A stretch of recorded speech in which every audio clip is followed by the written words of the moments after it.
Gözlerine baxıram, ürəyim qanadlanır. Əllərini tuturam, sevgimiz alovlanır. Sən ulduz nəğməsisən qəlbimin sarayında.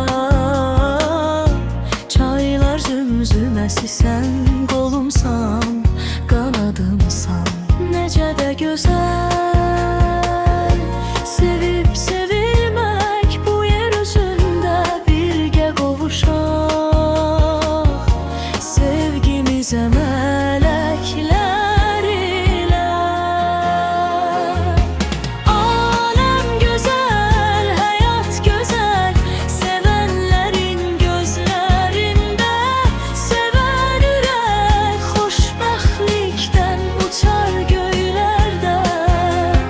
Aləm gözəl, həyat gözəl, sevənlərin gözlərində.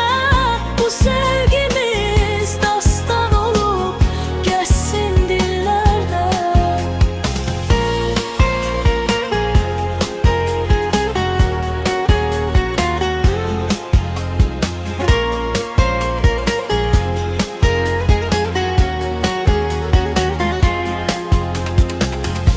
Sevdiğinin yanında bu dünya cennet olur. Gərdləri unuduruq, bu həyat nağ olur. Gözlərinə baxıram, ürəyim qanadlanır. Əllərini tuturam, sevgimiz alovlanır. Necə də gözəl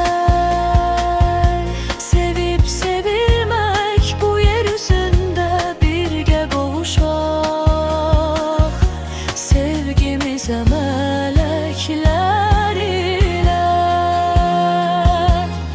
Aləm gözəl, həyat gözəl, sevənlərin gözlərində.